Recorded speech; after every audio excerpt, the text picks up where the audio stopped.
Well, the reading tonight then comes from 1 Corinthians 15.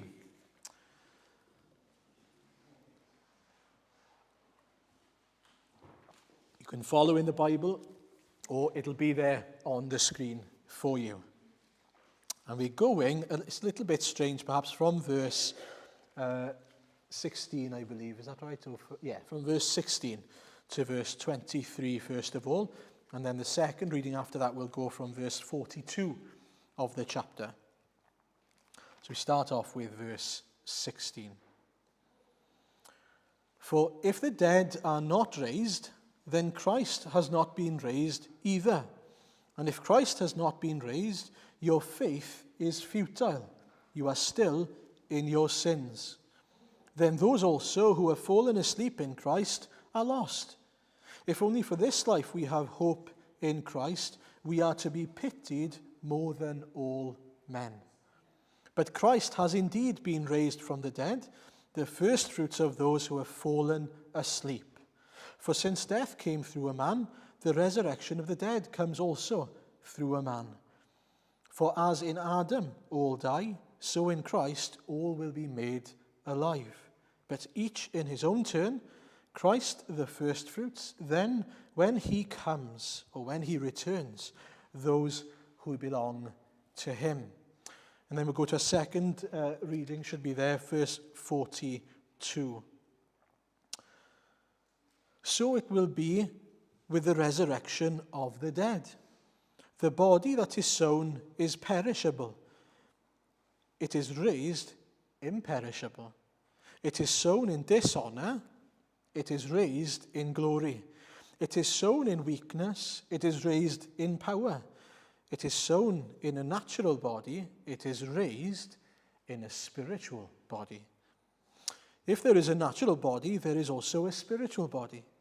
So it is written, the first man, Adam, became a living being. The last Adam, or the second Adam, a life-giving spirit.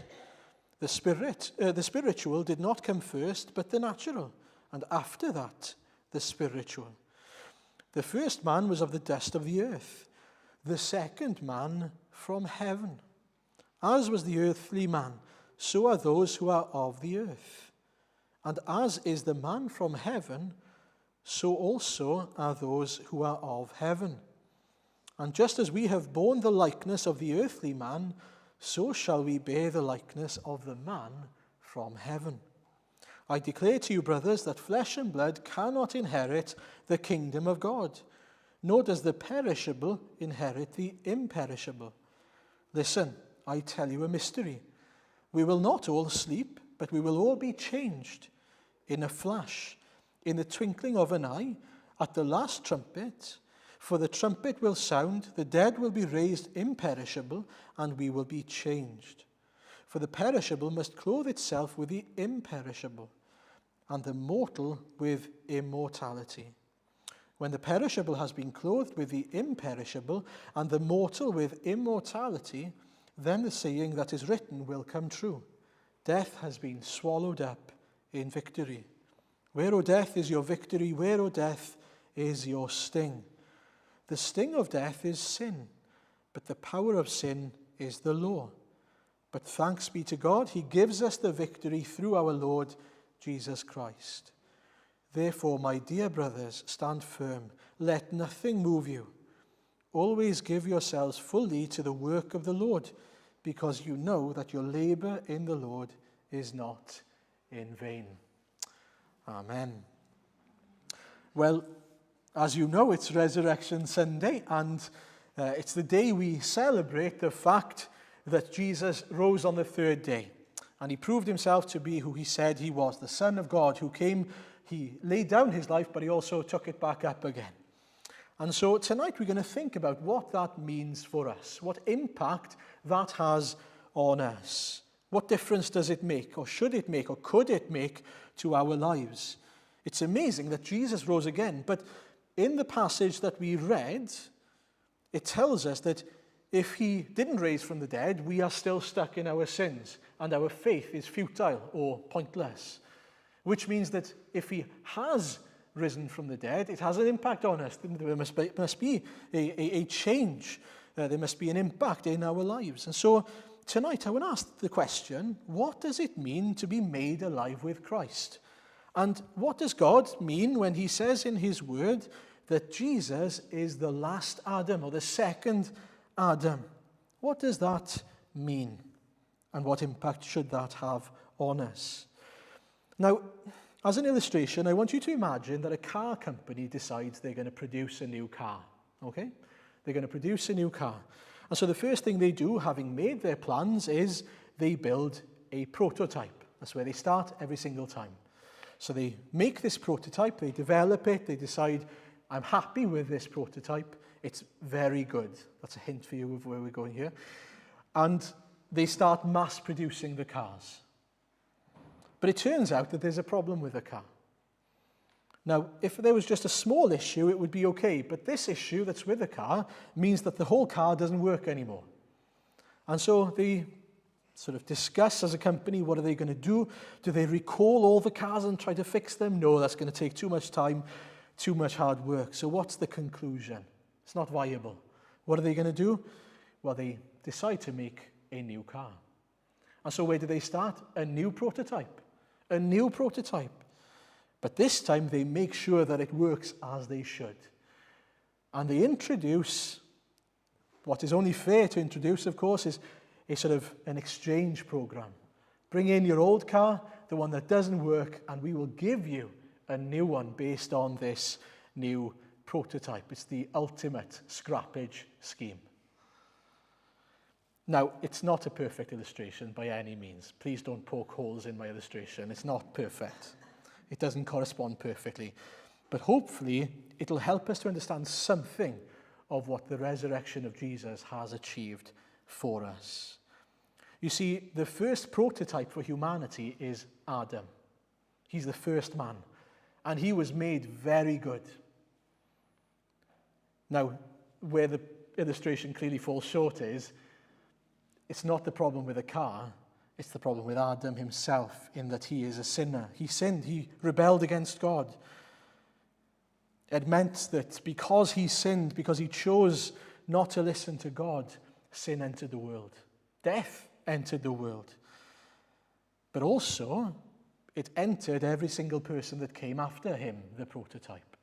As he was mass-produced, or as those produced through Adam, those who have the nature of Adam also have the same sinful nature. And before you start blaming Adam, just so you know, if you were in his shoes, you'd have done exactly the same thing. And yet, God, our Creator, right there at the beginning in Genesis 3 says, I'll fix the problem. I didn't make the problem, but I'll fix the problem. I'll send a Redeemer. I'll send someone who will be a new prototype. But we'll come back to that in a second. But until then, there will be a consequence to your sin. So in Genesis 3 we read, by the sweat of your brow you will eat your food until you return to the ground, since from it you were taken, for dust you are, and to dust you will return. And he says to Adam clearly, you will surely die. And so death has entered the world because of sin. And the ultimate consequence of sin is separation. They are sent out of God's presence, out of the Garden of Eden, outside of God's presence, and death has entered the world.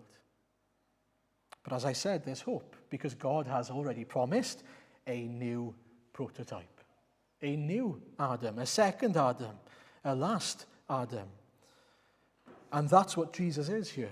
He is the first fruits, as he's also mentioned, the first as a representative of a new kind of people, a new heavenly people. And so God says, I'm sending Jesus not only to forgive your sins, not only to clear your debts, not only to clothe you in righteousness, but to be a fresh start to humanity. So now you will have a new heart, you will have a love for God, you will have a capacity to worship me. As we heard last Sunday, we heard about the year of the Lord's favor, if you weren't here. where everything goes back to how God has intended for it to be, sort of God hitting the reset button. And Easter is that reset button, the ultimate reset button, where God says, I'm starting again. I am making for myself, I'm establishing for myself a heavenly kingdom, a kingdom where people now live for me. Those people will not die. Those people are saved from death. And so when Jesus rose to life again, something was different. What was different? Well, he was different. Did you know that the Jesus who rose again was different in terms of his body to the Jesus who died? When he rose again, he rose with still this body that he had, but now an imperishable body. His first body, when he died on the cross, was perishable because he died on a cross. But when he rose again, he rose with now a new body, which is quite amazing. It's not that he rose to have, a bit of a life extension. He could never die again. He could never die. That body was never going to fail. Do you remember we looked a few months ago at the resurrection of Lazarus? And I said at the time, it's more of a resuscitation than a resurrection like the resurrection of Jesus, because ultimately Lazarus was going to get ill again, or he was going to get old, and ultimately he was going to die again. Now, the reason why the resurrection of Jesus is different is because he now was never going to die. He is an eternal body. He could walk into locked rooms. He could still eat fish. We don't know how. It's a mystery to us all. That he could do both of those at the same time. He still had the holes in his hands and his feet. And yet he was in this body that would never perish. And so Jesus is the first of his kind, the new prototype of a new being, where the spiritual and the physical is now imperishable. Hopefully you can get that into your minds as we think about that. And so he is the first fruits of a new being, a new kingdom. Him being the king of that kingdom, of course. And that's where we come in.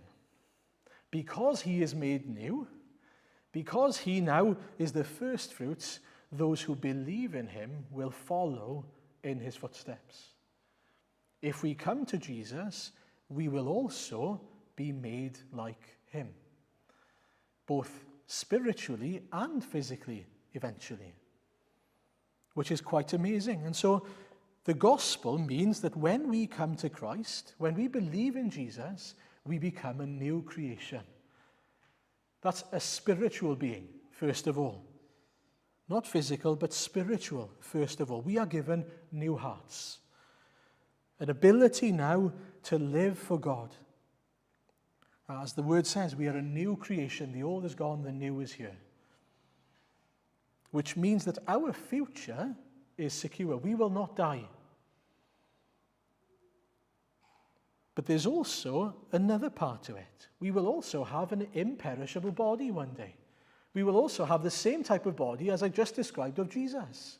A body that will not perish, a body that will not fail, a physical body as well one day.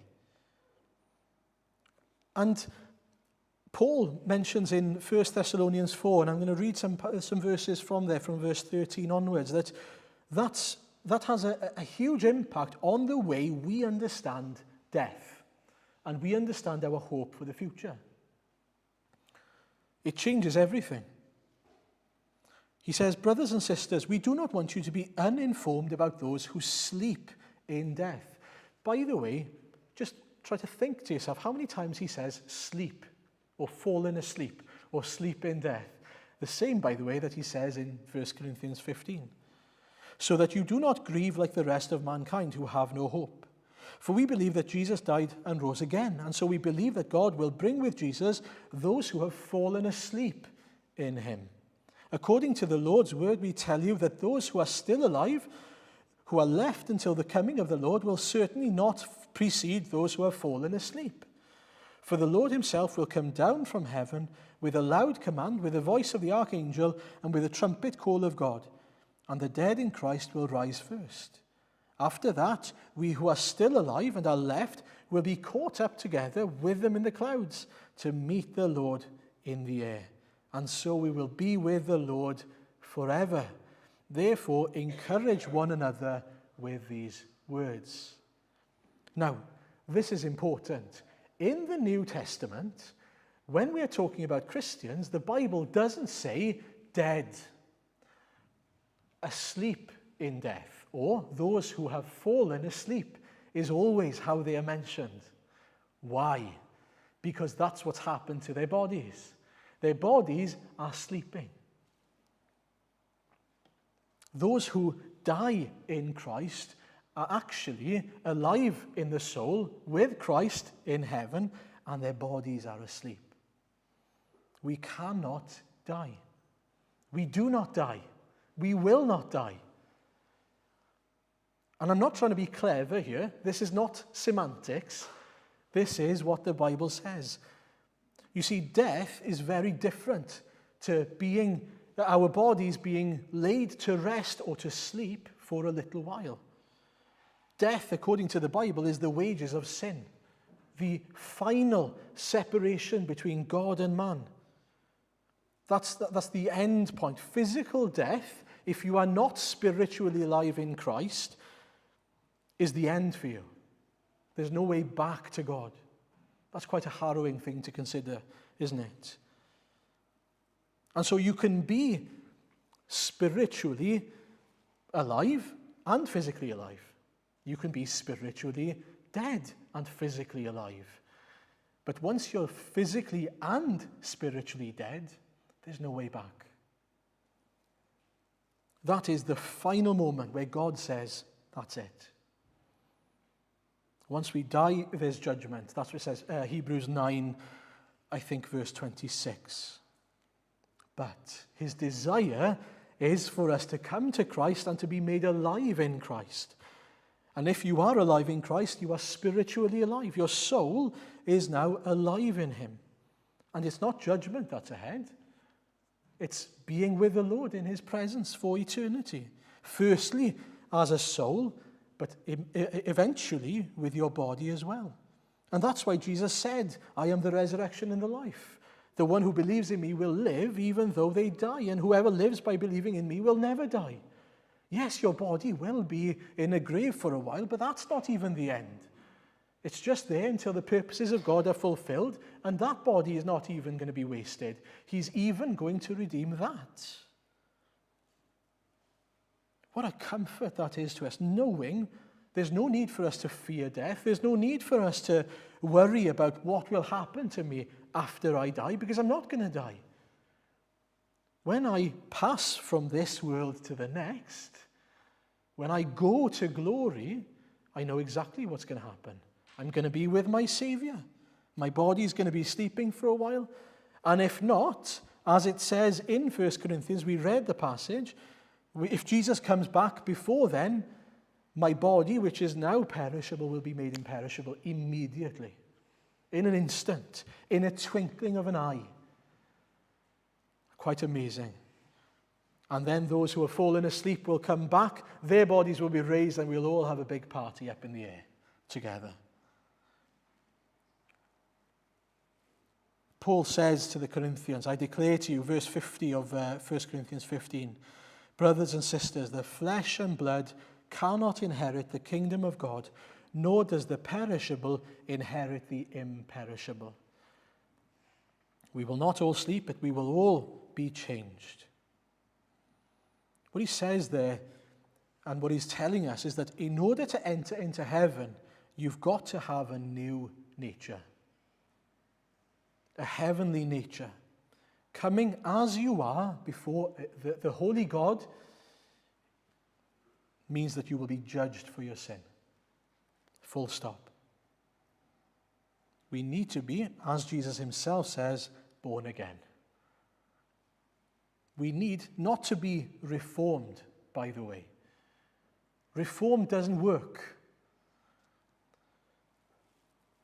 Thinking you can do a little bit better doesn't work. Jesus is saying, come to me and I'll make you new. Now, what does that really mean? As Jesus says in John chapter 3 to Nicodemus, he says, very truly I tell you, no one can see the kingdom of God unless they're born again. They've received new life. And Nicodemus asks a fair question. How can someone be born when they're old? Surely they cannot enter a second time into their mother's womb to be born. Jesus answered, very truly I tell you, no one can enter the kingdom of God unless they are born of water and the Spirit. Flesh gives birth to flesh, but the Spirit gives birth to spirit. What he's saying here is that he's not talking about you being reincarnated or something, given a new body. He's talking about your soul being made alive. A new spiritual world needs to be revealed to us. That changes everything about us and about our understanding of why we exist and who we are and who God is. And that's exactly what happens when we come to the gospel. When we come to the gospel, we understand that there's an entire unseen world that exists. And we haven't seen it, and we won't see it until we come to Jesus. Suddenly, if we do come to Christ, we understand that there's an unseen creator, an unseen redeemer, an unseen spirit, an unseen realm, an unknown love, an unknown peace that can be seen and known with eyes of faith. And thanks to the work of the Spirit, we are born again. Or as Paul puts it to the Ephesians, we were, like the rest, by nature deserving of wrath, gratifying the desires of the flesh.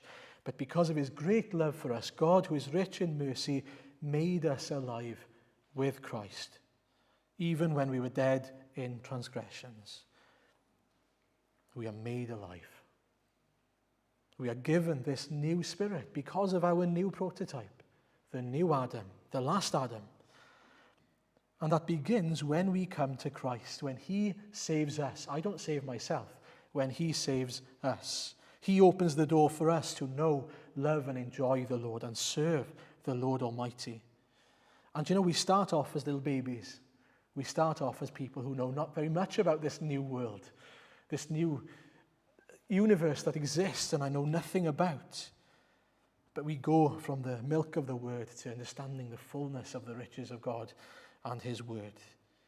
We grow, we develop, we are strengthened in our faith in Christ as we enjoy his word, as we have fellowship with him and with his people.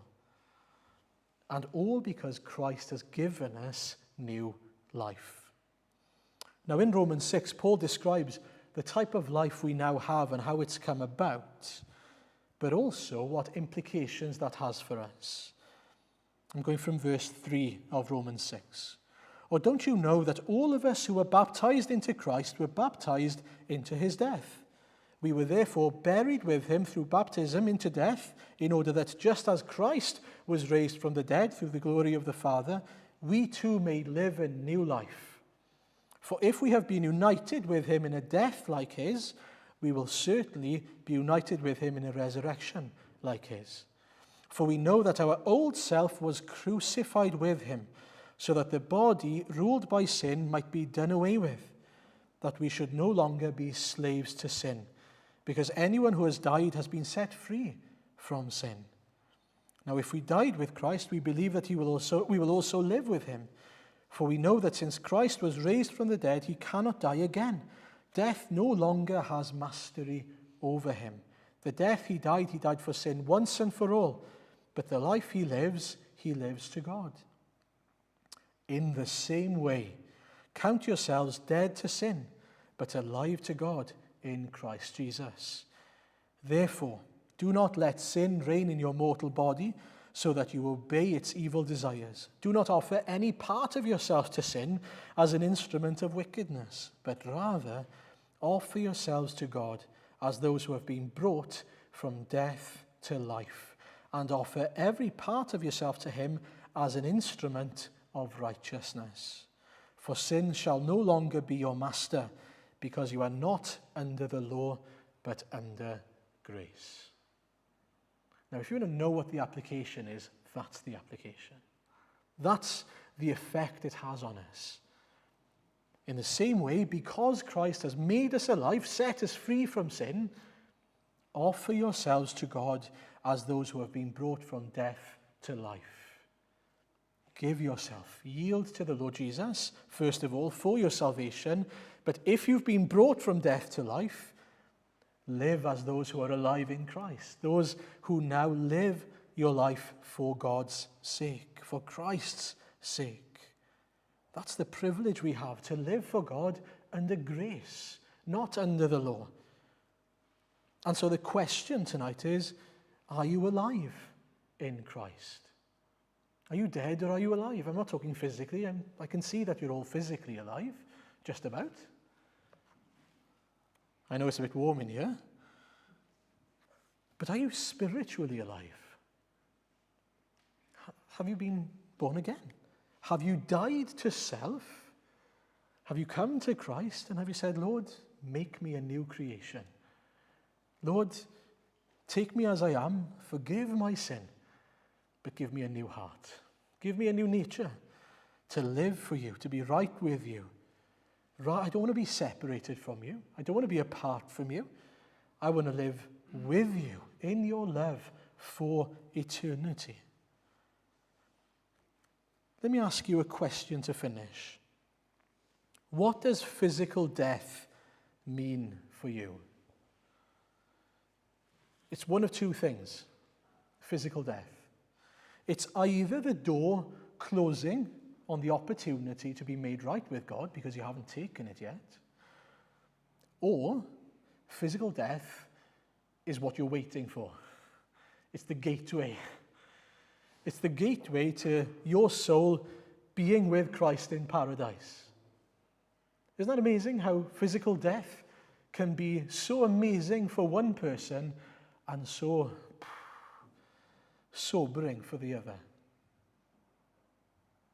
Physical death either means that's it for you and you are facing hell for eternity, separation from God for eternity, or being with Christ without that flesh that's waging war against your soul, knowing that one day you'll be given even a new body that can work alongside your new soul, that works for God's glory. I was sitting there in the study when I was preparing, thinking, how amazing will it be when I'm in heaven, worshipping the Lord, and all those things that I do when I'm tired and when I'm in a bad mood, or those sinful thoughts that come to me, whatever they are, that they're gone because I don't have that flesh holding on to me anymore. Can you imagine? That you know that everything you do brings glory to Jesus Christ. Are you excited for that day? I suppose that the way you see physical death tells you where you stand before Jesus. If you're scared, if you're fearful,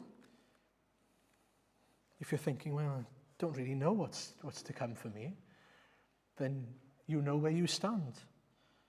But understand that the Lord is calling you to come to him, to accept, to be made right, so that you can be excited about sleeping in death and your soul being with the Lord. Going through that door, as I said, passing through.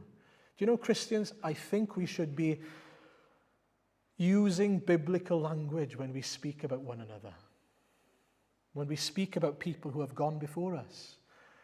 When we speak and when we talk about death, we should talk about it in these terms, because it reminds us of the difference between believers and unbelievers, those who belong to Christ and those who don't. The people who have gone before us in the Lord are not dead. They are not in their trespasses and sins. They are not separated from Christ. They are asleep in Christ. And their souls are safely with the Lord. And so praise the Lord that he is making all things new. He starts by making your soul new, but he'll finish by giving you a new body and even providing a new creation for us to live in. Are you looking forward to that day? What a day that will be. But also praise him for his power. Nobody else can offer you what Christ offers you. Everything I've mentioned tonight, a new nature, a new body ultimately, peace with God, forgiveness of sins, assurance of eternal life. Nobody else can offer you that. Only Jesus. And I really want to labour the point. I'm not asking you, and the gospel doesn't tell you to try better or to, make some changes in your life as if, I don't know, that you're on a diet and you think, I just need to cut out a few sins. As if you're cutting out a few carbs or something. No. That's not what will make you right with God. It's very clear. You need to be made new. Come to Jesus. Be restored. Be made new. Do you know, Christ says, John 17 in his prayer, Father, I want those you have given me to be with me where I am and to see my glory. The glory you have given me because you loved me before the creation of the world. Isn't it wonderful that that's where he wants us to be, with him where he is? And it says in John 1 about the Lord Jesus, he came to that which was his own, but his own did not receive him. Yet, to all who did receive him, to those who believed in his name, he gave the right to become children of God. Children born not of natural descent, nor of human decision or a husband's will, but born of God. Praise the Lord for new life. As we look around this Easter and see, because spring is so late in coming anyway, new flowers appearing and seeing new life appearing. Have you got new life through Jesus Christ? If you have, rejoice.